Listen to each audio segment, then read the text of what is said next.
Hello everyone, welcome to my channel smart knowledge world. और आज के वीडियो में मैं आपको प्रोग्राम के अंदर कांस्टेंट एंड वेरिएबल का क्या यूज़ होता है और इन दोनों में क्या डिफरेंसेस होते हैं, तो वही हम आज के वीडियो में सीखेंगे।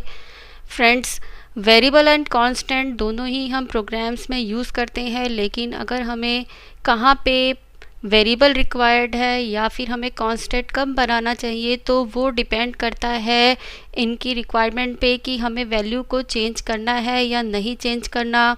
जो भी वैल्यू हम इसमें स्टोर करवाएंगे उस वैल्यू को हमें चेंज करना है तो हम उन्हें वेरिएबल्स बनाते हैं, और अगर हमें उन वैल्यूज़ को फिक्स्ड करना है तो हम उन्हें कांस्टेंट बनाएंगे।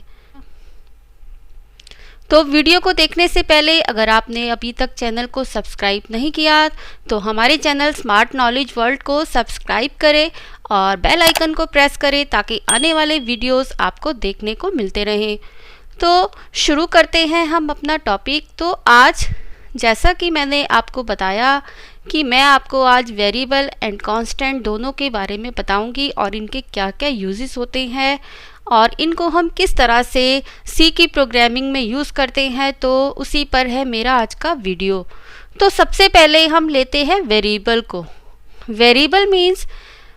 Variable refers to name of memory location which is used to store some value. Variable होता क्या है? कोई भी मेमोरी लोकेशन जो वैल्यू को स्टोर करे हुए है। अगर कोई भी मेमोरी लोकेशन पे हमने कोई भी नेम बनाया है, जैसे कि हमने लिखा इंट a इक्वल टू 5, तो a एक मेमोरी लोकेशन का नेम है। हमने a इक्वल टू 5 यानी a में हमने जो वैल्यू को स्टोर करके रखा है 5, तो हमने उस वैल्यू को स्टोर करने के लिए जो नेम दिया है, a हमने जो नेम रेफ़र किया है वो a हमारा वेरिएबल है। इस प्रोग्राम में जैसे हमने लिखा है int v is equal to 2। अगर हम बात करते हैं इस प्रोग्राम की, तो फ्रेंड्स हमने यहाँ पर जैसे लिखा है int v is equal to 2, that means कि v के अंदर 2 का वैल्यू स्टोर हो जाए। अब इस v को क्रिएट करने के लिए जब भी प्रोग्राम रन होता है, एग्जीक्यूट होता है, तो एग्जीक्यूट करते टाइम कहीं पर भी जहाँ पर भी मेमोरी लोकेशन में v क्रिएट होगा, जिस भी लोकेशन पे v बनेगा, तो v जिस लोकेशन पे क्रिएट है उसको हमने v का नेम दिया, मेमोरी लोकेशन का नेम हमने रखा v, जहाँ पे वैल्यू स्टोर होगा 2, तो उस मेमोरी लोकेशन को हम रेफ़र करेंगे v के नाम से। तो v हमारा एक वेरिएबल है और वेरिएबल्स अपने वैल्यूज़ को चेंज कर सकते हैं। हम उनको एग्जीक्यूशन टाइम पे वेरिएबल्स की वैल्यूज़ को हम चेंज कर सकते हैं। लेकिन अगर हम बात करें कांस्टेंट की, तो कांस्टेंट का मीनिंग होता है fixed value. A constant does not change it's value.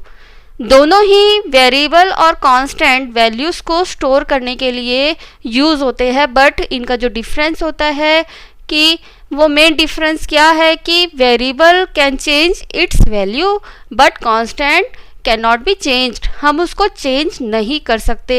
अगर हमने एक बार कांस्टेंट को इनिशियलाइज कर दिया तो हम उसके वैल्यू को बार बार बदल नहीं सकते। हम उसके अंदर सिर्फ एक बार वैल्यू इनिशियलाइज कर सकते हैं, दैट्स इट। तो अगर हम बात करें इस प्रोग्राम की, हमने वेरिएबल बनाया है इंट v इक्वल टू 2, लेकिन उसके जस्ट आफ्टर हमने एक और लाइन लिखी है जैसे कि const int c equal to 6। अब यहाँ पे हमने c को कांस्टेंट बनाया है, तो कॉन्स्ट कीवर्ड यूज़ होता है कांस्टेंट को बनाने के लिए। अगर आप प्रोग्राम के अंदर बताना चाहते हैं कि हमें कांस्टेंट बनाना है ना कि हमें वेरिएबल बनाना है, तो आप उसके साथ कीवर्ड लगाएंगे कॉन्स्ट। तो आपका जो सिंटेक्स होगा वो क्या होगा? आप पहले कीवर्ड यूज़ करेंगे कॉन्स्ट, उसके बाद आपको डेटा टाइप बताना है। तो आपको अगर कोई भी वैल्यू स्टोर करनी है, न्यूमेरिक वैल्यू, तो वहाँ पर आपका डेटा टाइप होता है इंट यानी कि इंटीजर, और उसमें हमने डेटा टाइप लिखने के बाद हमने कांस्टेंट के लिए c को यूज़ किया। हमने करेक्टर लिया c फॉर कांस्टेंट। हम बताना चाहते हैं कि c यहाँ पर कांस्टेंट बना हुआ है और हमने c के अंदर वैल्यू को स्टोर कराया 6। उसके बाद हमने दोनों की वैल्यू को स्क्रीन को क्लियर किया और हमने उनकी वैल्यूज को प्रिंट किया। पहले हमने लिखा वैल्यू ऑफ वेरिएबल और यहाँ पर हमने फॉर्मेट स्पेसिफायर लगाया डेसिमल के लिए डी और परसेंटेज का साइन। तो यहाँ पर हमने इंटीजर को प्रिंट करना है तो हमें फॉर्मेट स्पेसिफायर यूज़ करना है परसेंटेज डी। जहाँ पे आप परसेंटेज डी प्रिंट कराने के लिए देंगे, आप जहाँ पर परसेंटेज डी लिखेंगे मैसेज में, वहाँ पर आपका वैल्यू प्रिंट होगा। और किसका वैल्यू प्रिंट होगा? आपने कॉमा के बाद v लिखा है, यानी कि v एक वेरिएबल है, हमने v को वेरिएबल बनाया है, तो हमने यहाँ पर v की वैल्यू प्रिंट करेंगे हम यहाँ पर परसेंटेज d के अंदर। उसी तरह से हमने नेक्स्ट लाइन में कांस्टेंट को हम प्रिंट कराना चाहते हैं तो हमने लिखा प्रिंट एफ। न्यू लाइन के लिए हमने \n का यूज़ किया और value of constant is equal to percentage D, quotation को हमने क्लोज किया कॉमा सी। दैट मीन्स कि इस परसेंटेज डी में किसका वैल्यू प्रिंट होगा? सी का, और सी है 6। लेकिन मैंने आपको ये मैसेज प्रिंट करके मैं दिखाती हूँ, लेकिन उसके बाद हम इनका डिफरेंस देखेंगे कि हम वेरिएबल को किस तरह से चेंज कर सकते हैं। लेकिन अगर हमने कांस्टेंट को एक बार बना दिया, इनिशियलाइज कर दिया, अगर हम किसी भी वेरिएबल में या कांस्टेंट हम बनाते हैं, हम उसके अंदर सबसे पहले जहां भी हम वैल्यू को स्टोर करा रहे हैं और स्टोर कराने के लिए हम इक्वल टू साइन लगाते हैं। हमने बोला कि int C is equal to 6, तो यानी कि सी यहाँ पर इनिशियलाइज हुआ, इसके अंदर 6 स्टोर हो गया। तो 6 का वैल्यू स्टोर होने के बाद अब ये कांस्टेंट बन चुका है, क्योंकि हमने यहाँ पे कॉन्स्ट कीवर्ड लगाया है, तो हम इसको अब इस प्रोग्राम में चेंज नहीं कर सकते। तो वो हम बाद में देखेंगे, पहले हम इसका रिजल्ट देखते हैं। अगर हम दोनों की वैल्यूज़ को प्रिंट करते हैं तो हमारे पास जो रिजल्ट आएगा इस तरह से आएगा। तो value of variable equal to के बाद हमने डेसिमल दिया था, परसेंटेज डी दिया था, तो यहाँ पे 2 प्रिंट हुआ। और नेक्स्ट लाइन में हमने दिया था वैल्यू ऑफ कांस्टेंट, तो हमारा 6 प्रिंट हो गया, क्योंकि कांस्टेंट जो था, कांस्टेंट वैल्यू था हमारा c, तो हमने c को इस लाइन में प्रिंट कराया। अब फ्रेंड्स हम क्या करते हैं, हम वेरिएबल को चेंज करके देखते हैं। तो जैसे मैंने आपको बताया था कि वेरिएबल्स अपने वैल्यूज़ को चेंज कर सकते हैं। अगर आपको लगता है कि आपको प्रोग्राम में वेरिएबल को बार बार चेंज करना पड़ेगा, आप उसके रिज़ल्ट को चेंज करना चाहते हैं, आप फिर न्यू वैल्यू से इनिशियलाइज करना चाहते हैं, तो आप उनको वेरिएबल्स बनाएंगे।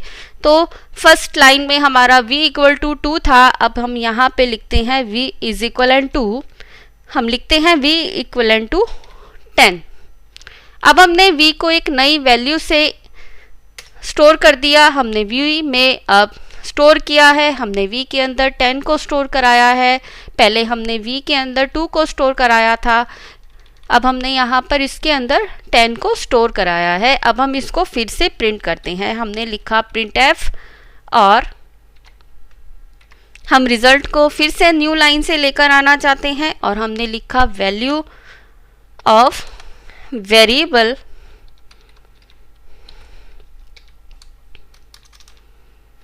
तो हमने लिखा print F value of variable और यहाँ पे हमने लिखा परसेंटेज डी कॉमा वी। हमने अब v को फिर से प्रिंट किया है। अब हम देखते हैं कि इसका क्या रिज़ल्ट होगा। तो इसका रिज़ल्ट आया वैल्यू ऑफ वेरिएबल पहले 2 था, वैल्यू ऑफ कांस्टेंट 6 था और वैल्यू ऑफ वेरिएबल अब हो गया है 10। क्या हम इसको फिर चेंज कर सकते हैं? जी हाँ, हम इसको फिर से चेंज कर सकते हैं। मैंने आपको बताया था कि हम वेरिएबल की वैल्यू को प्रोग्राम में चेंज करके रिज़ल्ट को लेकर आ सकते हैं, लेकिन हम कांस्टेंट को चेंज नहीं कर सकते। Constant does not change it's value, वो अपनी वैल्यू को चेंज नहीं करता। तो हम वेरिएबल को फिर से हमने चेंज किया। अब हम फिर से इसको प्रिंट कराते हैं। हम मैसेज लिखते हैं न्यू वैल्यू ऑफ वेरिएबल और हमने लिखा परसेंटेज डी कॉमा और v। अब हम इसका रिज़ल्ट फिर से देखते हैं और अब हमें रिज़ल्ट मिला 100। तो आप देख रहे हैं, आप देख पा रहे हैं कि वेरिएबल का वैल्यू पहले 2 था, फिर 10 हुआ, अब हो गया 100।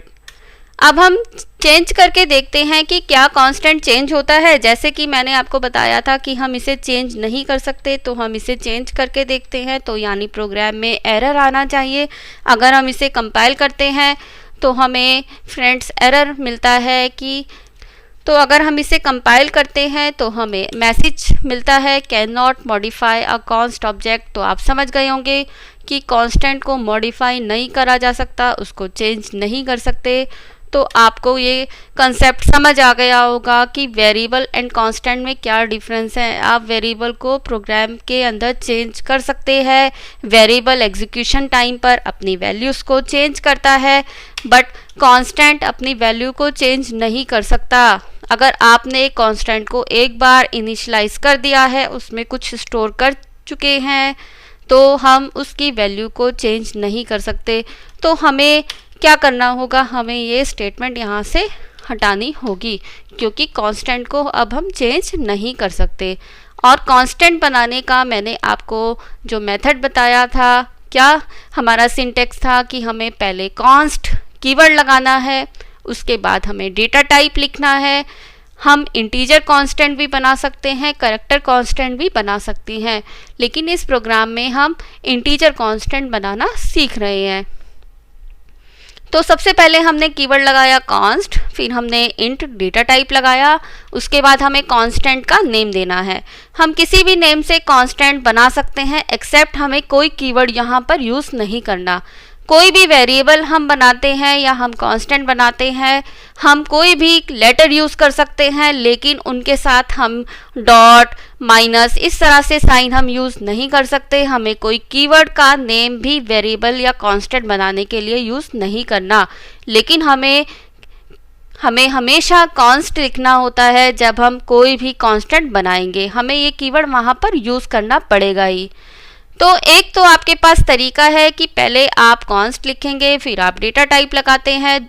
और दूसरा क्या मेथड है फ्रेंड्स, आप किस तरह से और तरीके से भी कांस्टेंट बना सकते हैं, वो क्या मेथड है कि पहले आप डेटा टाइप लिखें, उसके बाद कॉन्स्ट कीवर्ड लगाएं। अगर हम पहले डेटा टाइप लिखते हैं देन हम कॉन्स्ट कीवर्ड लगाते हैं, तो भी हम कांस्टेंट बना सकते हैं। जैसे अब हमने a को कांस्टेंट बना दिया और उसमें हमने वैल्यू इनिशियलाइज करी, स्टोर करी 10। अब हम प्रिंट करा के देखते हैं a की वैल्यू को।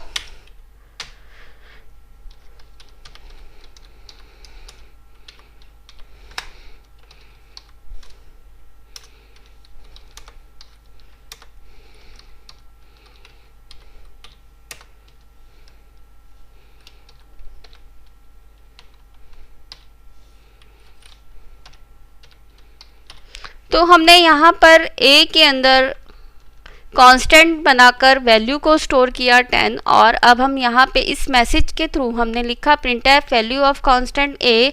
ये हमारा मैसेज है। यहाँ पर जो भी आप लिखेंगे कोट्स में वो एज इट इज़ स्क्रीन पर आएगा, और यहाँ पे %d जहाँ हमने टाइप किया वहाँ पे a की वैल्यू प्रिंट होगी। तो अगर हम इसको एग्जीक्यूट करते हैं तो हमें ये रिज़ल्ट मिलता है value of variable 2, value of constant 6, value of variable हमने 2 से चेंज किया 10 ने, नेक्स्ट फिर हमने उसको चेंज किया न्यू वैल्यू ऑफ वेरिएबल 100। और अब हमने जो दूसरे तरीके से कांस्टेंट को डिक्लेयर करना सीखा था, हमने दूसरा सिंटेक्स सीखा था कि कांस्टेंट को और हम किस डिफरेंट मेथड से इनिशियलाइज कर सकते हैं। तो उस मेथड से हमने a को वैल्यू दिया था 10 और वो वैल्यू हमारा स्क्रीन पर प्रिंट हुआ है। तो फ्रेंड्स, आपके पास कांस्टेंट बनाने के दो तरीके हैं, चाहे आप पहले कॉन्स्ट कीवर्ड लगाए या बाद में, लेकिन आपको डेटा टाइप और उसका जो नेम है वो रखना पड़ेगा। और आपको ये समझ आ गया होगा कि हम वेरिएबल्स को चेंज कर सकते हैं, लेकिन हम कांस्टेंट को चेंज नहीं कर सकते।